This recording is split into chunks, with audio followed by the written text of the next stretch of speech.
Welcome to another video explaining the universe using the particle model.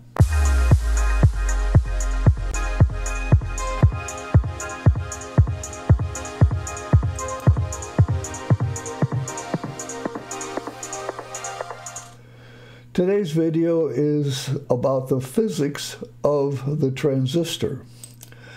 Well, before we start that, let me do a bit of advertising for the book that Dave and I have written. The title of the book is Principia Mathematica 2. It has a mantra, a phrase that we are trying to hype, and that is that the universe is not magic. We're going to present the universe in real terms with real particles that form magnetic fields, electricity, light, and gravity, all using the same particle that we call the G1. And you can buy the book on Amazon now at $34.99, or you can buy an autographed copy from Dave and I for the same price, $35. And soon it will be available as an ebook.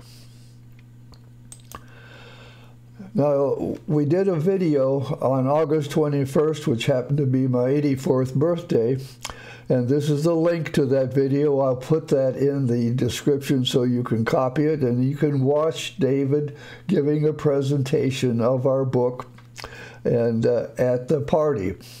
You can also purchase the book and get an autographed copy by going to the second link. Here's my advice on the book, especially if you're new to physics. Just read it. Read it like a book. Read it like a story. In fact, the introduction is really a story of physics and how they found out certain things and how they ran into some problems. And of course, the book attempts to explain, give answers to those problems. So don't worry about the details. This book is the story of nature, what it is, and how it works. Please get one, read it, and enjoy the book.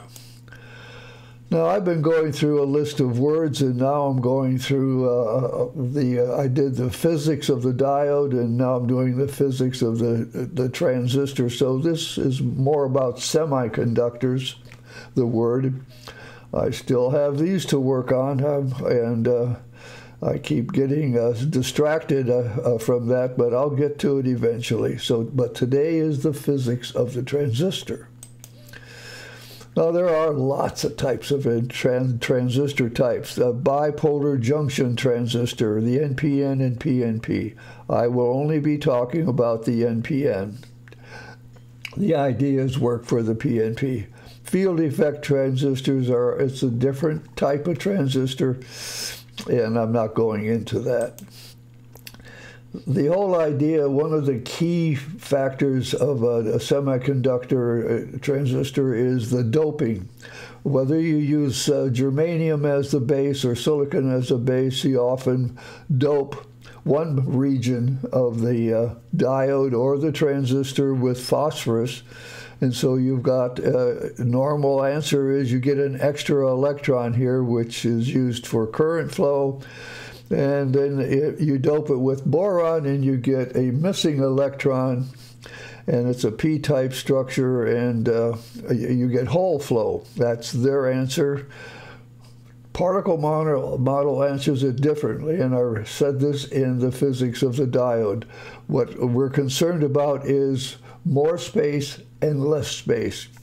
When you dope a very heavy the silicon with a more dense, more populated particle, it makes it harder for things to pass through. It's more congested. But when you dope it with boron, you got more space, and it's easier to go through. And that's exactly what the terms I will be using in the discussion. Open space, less space, and harder to get through, and easier to get through. So here's the transistor detail. There's an emitter, there's a base and the collector. The emitter region is here, is on one side of the transistor. It has a moderate size and is heavily doped. It's smaller than the collector, but it's very heavily doped. In this case, it's showing doped with phosphorus, which gives it the extra electron, or in our terms, more or less space. The base region is at the center, and it is thin and lightly doped. It is very thin, small space, and lightly doped with boron, giving it a wide open space, easy to get through the base. And then the collector, this region is also on the other side. It's on the other side. It is larger than the emitter and is moderately doped. You can see the density of the phosphorus is less. And this is a physical cross-sectional layout of the emitter. The base spacing is kind of there, and then this is the larger collector. Well, this is a force field that I've drawn for the diode, and now I'm drawing it for the transistor. The diode has a P junction region and an N region, and it turns out that if that we got a force field around the diode and around the transistor. You have them horizontally, but we're more interested in the vertical ones along this line, because this force tends to speed up the G1 until it reaches an equal point, and then once it gets into this region or this region, it's being slowed down by this force. And this is where the force F2 and F1, the two forces are equal. Same thing with the diode.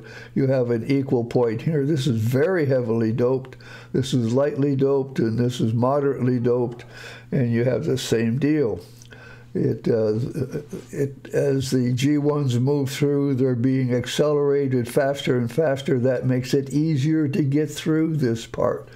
This is congested, but the force moves it very fast to begin with, and then it's still accelerating, but at a slower rate. Now, when you turn the diode around, then the N region is up here, and it's harder to get through the N region, and when it's up here and the force is opposing the flow of the G1, makes it very hard to get through, and very little current flows. This is shown in the forward direction, and it's easy to flow through here because it's being accelerated the same direction. Flip the diode over. Now you're being decelerated through this congested area, and it doesn't go through. Very little current gets through, and that's reverse biased. Okay, now you can use the transistor as a logic switch. This diagram shows 2 points where you have a logic 0 and a logic 1.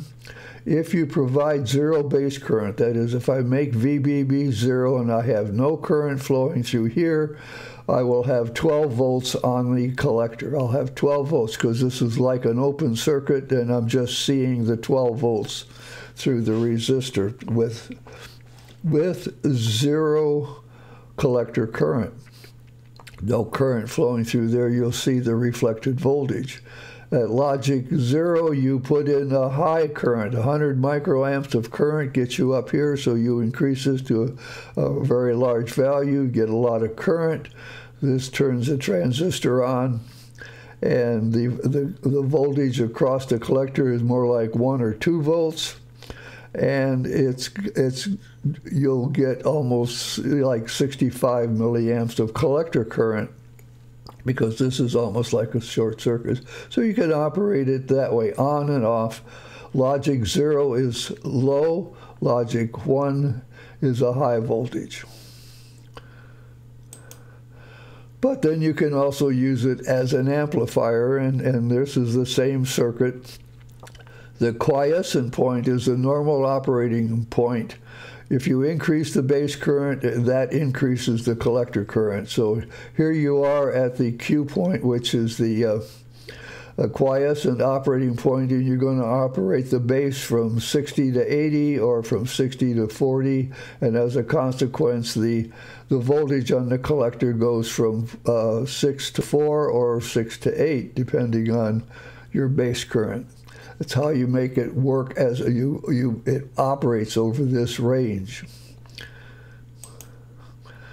Now, actually, the transistor has two IV curves. There's one for the base emitter, and there's one for the collector.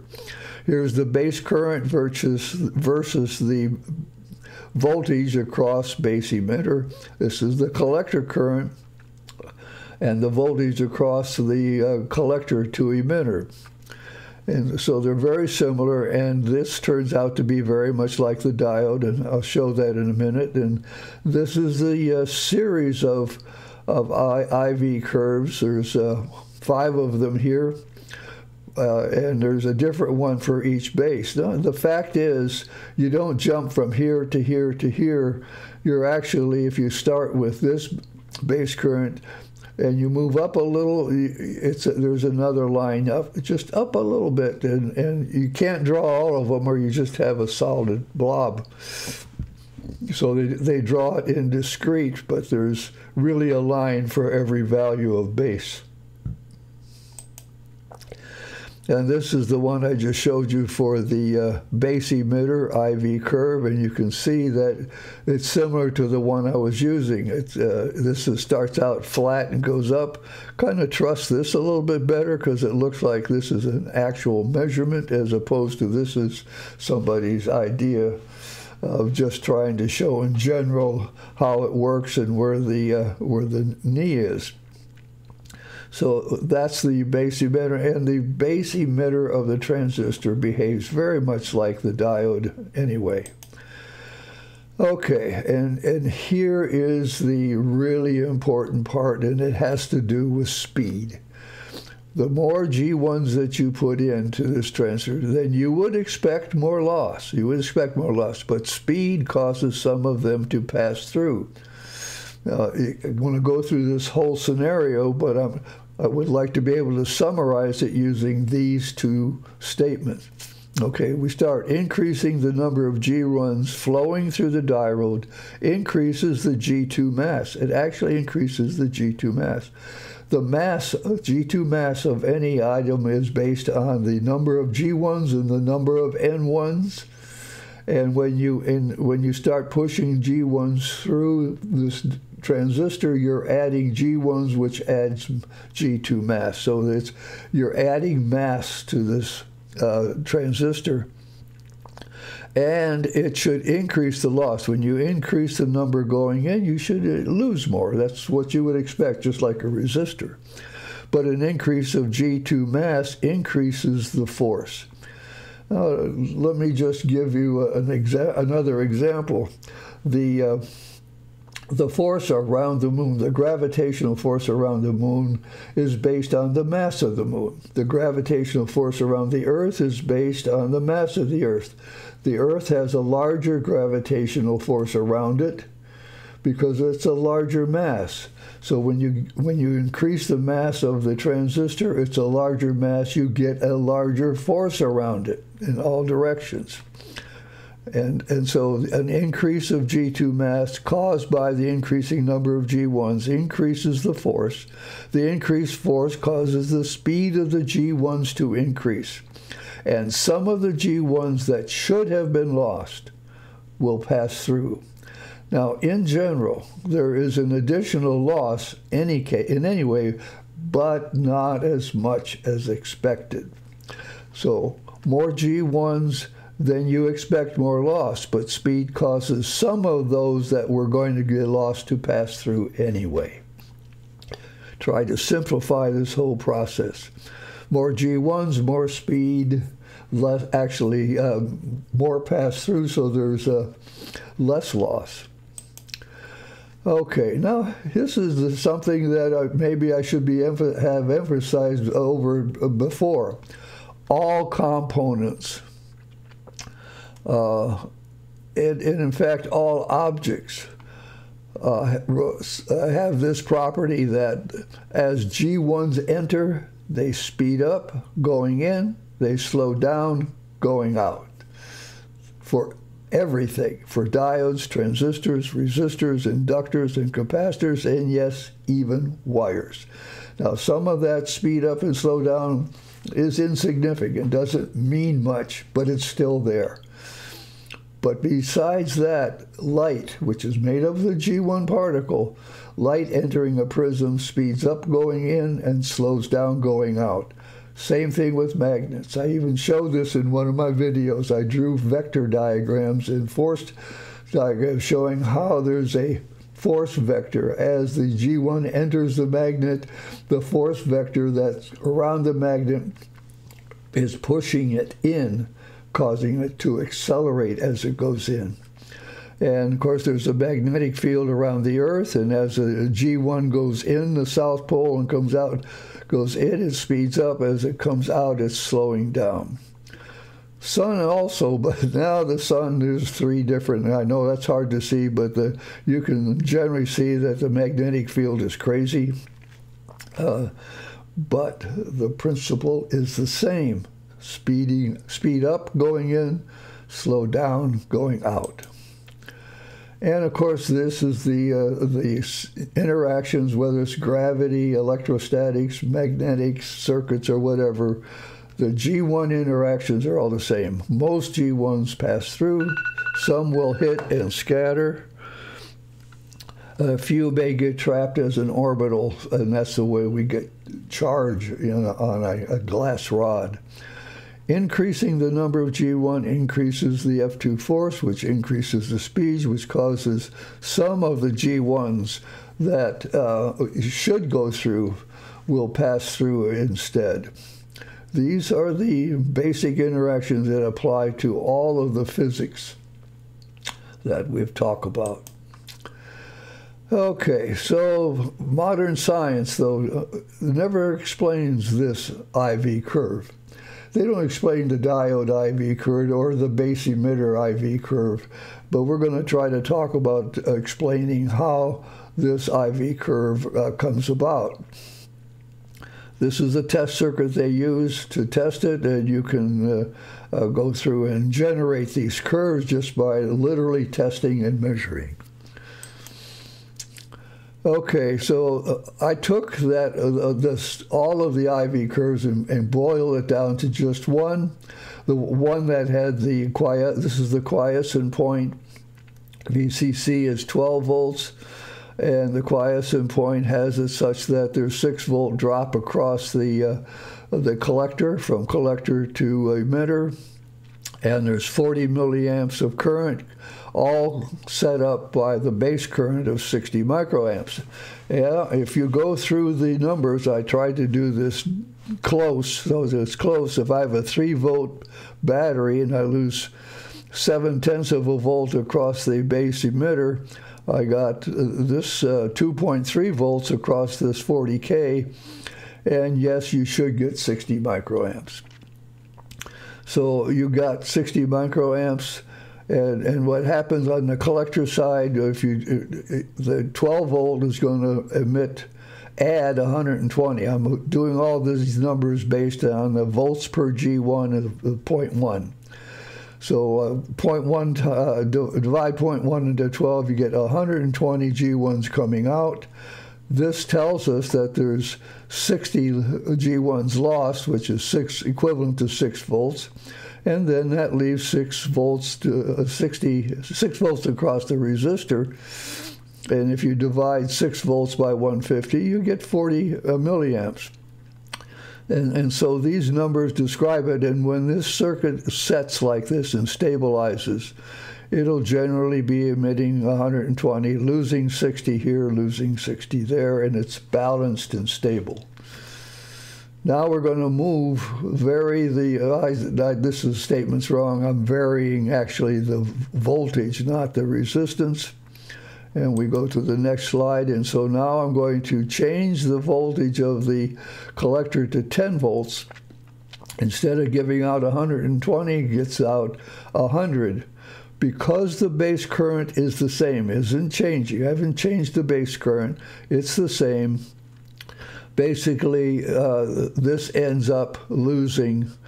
You have fewer coming in, and so you lose fewer here, and you end up with 60 here, and you still end up with 40 milliamps because 6 volts divided by 150 is 40 milliamps. So it shows that no matter, you can vary this voltage up and down the range, and in fact the collector current stays the same, and that's how they generate this flat part. This part is basically generated, this is dependent on speed. And because when you have this, don't have enough current here, as you increase the current, this is the voltage doesn't increase very much at all. You can increase it a lot from 20 to 40. You can double it, but this doesn't double. So this basically explains the current, and they don't normally explain it. They just tell you, here it is, and this is how it works. So now we're going to take 2 examples. One, I'm going to take the quiescent point, 60 microamps, and it has as we just said, 40 milliamps in the current. The gain of a transistor is equal to the collector current divided by the base current. The base current is 60 microamps, collector current is 40, has a gain of 667 in terms of current. Now, this is the same picture I showed before. It's got a 12 volt.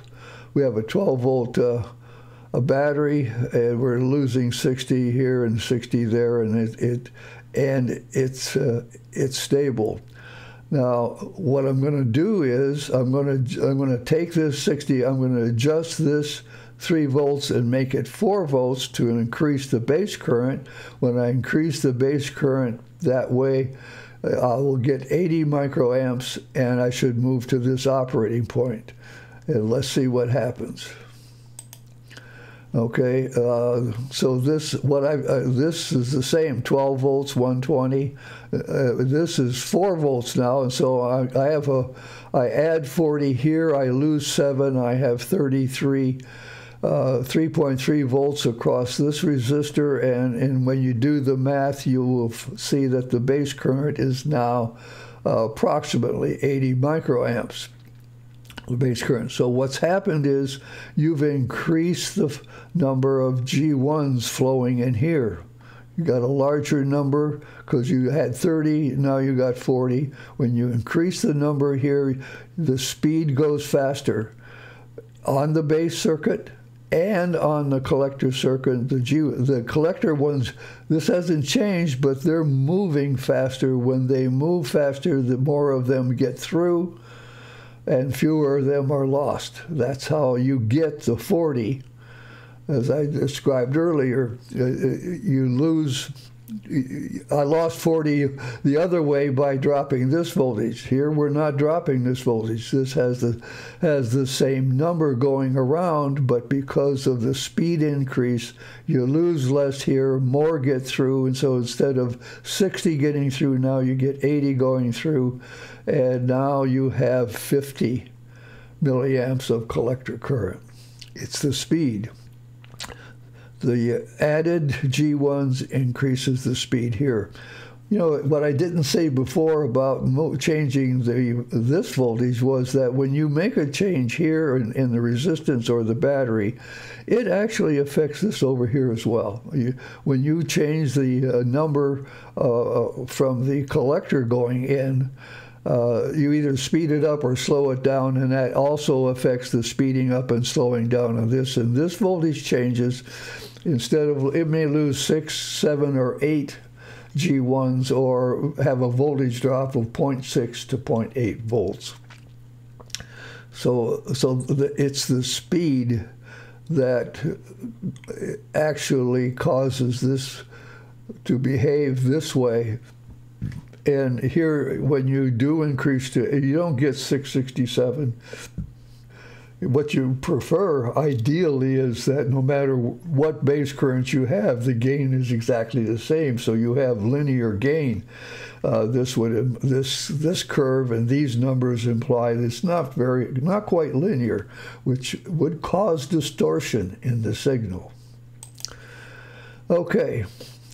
So one of the things in summary is that with the particle model, we're able to draw a force field inside, a G2 force field inside, which helps explain the function of the resistor, rather than doing charge, plus or minus charge, and depletion zones, and moving of holes and moving of electrons that way.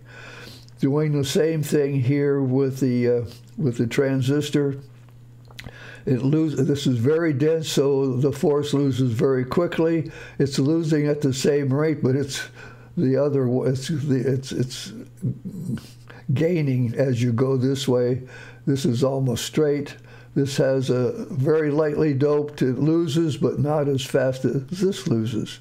So you have a force curve in here, and this is different than the way the standard answer. And finally, yes, this is like the toolkit in a book. This is the tools I use all the time to explain any part of physics. Most G1s pass through. G1, if it's an electron, they say the electrons never pass through a capacitor. Well, G1s do. Some will hit and scatter, causing heat. And when they hit, they also push. All the forces are pushing forces. A few may get trapped as an orbital. That's how G1s get moved from the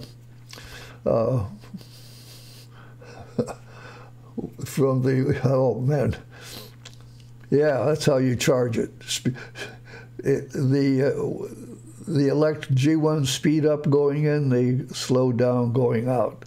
And speed changes with changing the density. The G1 density, which is the same as G2 mass, you increase the mass, you increase the speed.